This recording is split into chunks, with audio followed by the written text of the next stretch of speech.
Radhe Radhe friends, Chaitra Navratri की बहुत बहुत शुभकामनाएं। फ्रेंड्स, अष्टमी नवमी हम कैसे पूजेंगे, चलिए आज इस वीडियो में देख लेते हैं। हर रोज़ की तरह सबसे पहले हमें चौकी में जो फूल है वो सारी चीज़ें हटा लेनी है। अगर हमने हवन किया हुआ है तो हवन कुंड को यहाँ से हटा लेनी है। और साथ ही में देखिए, दुर्वा घास, बेलपत्र, फूल इत्यादि जो चढ़ाते हैं ये भी हमने चौकी से धीरे धीरे यहाँ से हटाएंगे। कोई भी चीज़ को और हाथ नहीं लगाएंगे और ना ही कोई चीज़ को हिलाया जाता है। इसके बाद दूसरा काम जो हमें करना है वो है अखंड दीप का ख्याल करना है। इसके ऊपर कालिक जमा होता है, फूल जमा होता है, इन सभी चीज़ों को साफ़ करना होता है। अदरवाइज़ अखंड दीप अखंड नहीं रहती है और वो बुझ जाते हैं। तो इनको साफ़ करने के बाद जो भी तेल या घी से आपने अखंड दिया प्रज्वलित किया है उन्हीं से दीपक को फिर से भर देंगे और दीपक का हमने इस तरह से ख्याल कर लेंगे।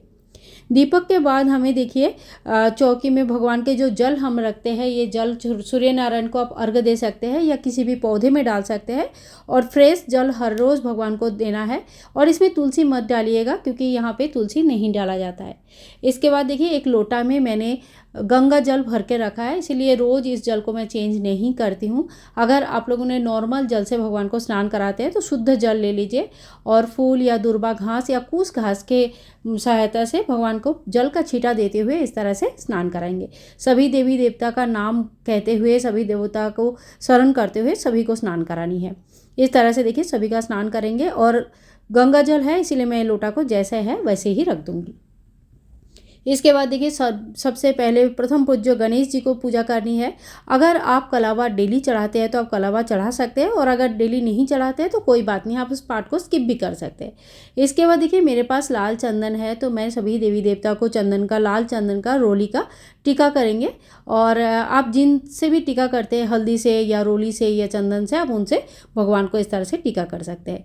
तो सभी देवी देवता को टीका करना है। साथ में जो दीपक है और जो हमने जवारे बोए हैं और जो हमने कलश स्थापना किया हुआ है, तो जो भी हमने स्थापना किया है चौकी में, सभी को टीका करना आवश्यक होता है। आज मुझे गुड़हल का फूल मिल गया, और अगर आपको गुड़हल का फूल या कोई भी लाल फूल मिलते हैं तो दुर्वा घास और लाल फूल भगवान गणेश जी को जरूर चढ़ाया जाता है। साथ ही में माता लक्ष्मी को मैं यहाँ पे गुलाब के फूल चढ़ाऊंगी और सभी देवी देवताओं को फूल चढ़ाएंगे। तो अगर आपके पास फूल खूब सारे हैं तो खूब अच्छे से चौकी को सजाइए, नहीं भी है तो कोई बात नहीं, सिर्फ एक फूल चढ़ाकर भी पूजन कर सकते हैं। तो मैंने यहाँ पे भगवान को फूल चढ़ा दिया, ओम पुष्पम समर्पयामि इस मंत्र का जप करते हुए। इसके बाद भगवान को दीप दिखाएंगे, धूप दिखाएंगे। तो दीपक तो हमारी चौकी में 24 घंटे है और ये अखंड दीपक 9 दिनों तक जलती रहती है। साथ ही में हम लोग इसीलिए धूप प्रज्वलित करेंगे और धूप दिखाएंगे।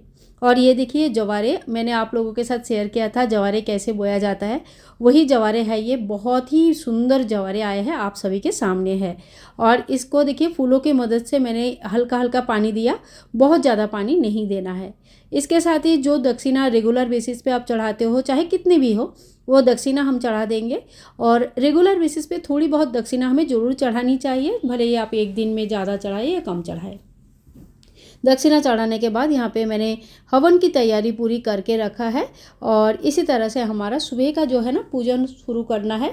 और माता रानी को पान के पत्ते में लौंग, इलायची, बतासा और सुपारी इत्यादि भोग लगाया जाता है।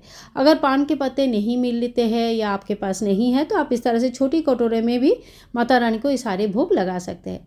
ये भोग कंपलसरी होती है, हर रोज़ लगाया जाता है। तो आपको ये भोग का व्यवस्था आपने ज़रूर पहले दिन ही करके रखा होगा, तो ये भोग आप ज़रूर चढ़ा दीजिएगा। इसके साथ ही आप कोई भी सीजनल फल का भोग चढ़ा सकते हैं।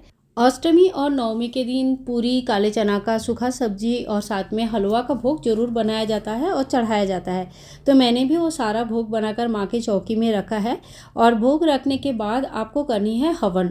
हवन की संपूर्ण विधि मैं आप लोगों के साथ दूसरे वीडियो में शेयर करूँगी, तो उस वीडियो को जरूर देख लीजिएगा। इसी वीडियो में दिखाऊँगी तो काफ़ी लंबा हो जाएगा। कौन से भगवान का स्मरण इस दिन हमें जरूर करनी चाहिए और हवन हम किस प्रकार से बहुत ही सरल विधि से घर पर करेंगे, कौन से चीज़ चढ़ाएंगे, ये सारी चीज़ें मैंने उस वीडियो में बड़े डिटेल्स में बताया है। तो आप उस वीडियो को जरूर देख लीजिएगा। हवन होने के बाद दोनों हाथ जोड़ के हम क्षमा याचना करेंगे कि जो भी भूल चूक हो गया इसके लिए माता हमें क्षमा करे। इसके बाद आप कोई भी पाठ करते हैं, चालीसा पढ़ते हैं, नाम जप करते हैं या 9 दिन की पाठ करते हैं, रामायण पढ़ते हैं, जो भी पाठ आप करते हैं वो पाठ आप जरूर कर लीजिएगा।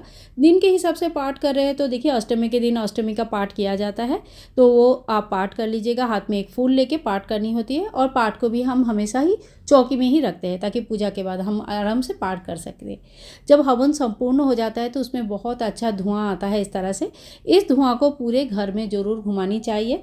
इससे घर में सुगंधी होती है, साथ ही में सभी प्रकार का नेगेटिव एनर्जी जो है दूर हो जाता है। फ्रेंड्स, इसी तरह से महाअष्टमी नवमी का हमें पूजन करनी है। नवमी के दिन रामनवमी और राम दरबार की पूजन होती है। इसकी पूजा मैंने अलग से आप लोगों के साथ शेयर करूँगी।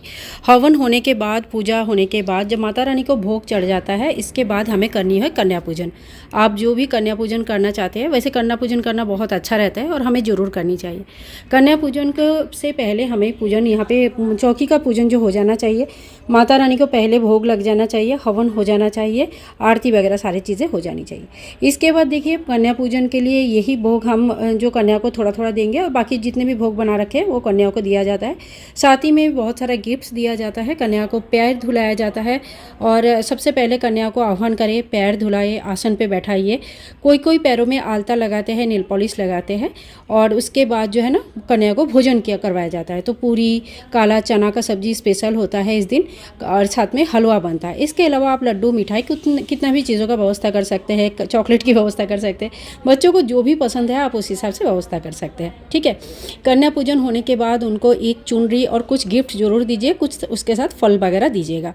तो इस तरह से एक चुनरी, गिफ्ट, फल वगैरह देकर कन्या को हाथ जोड़ करके पैर छू के विदाई करना चाहिए। कन्याएं खुश होकर जब जाती है तो सच्ची में बहुत अच्छा लगता है और माता रानी कहते हैं कि इससे माता रानी भी खुश हो जाते हैं।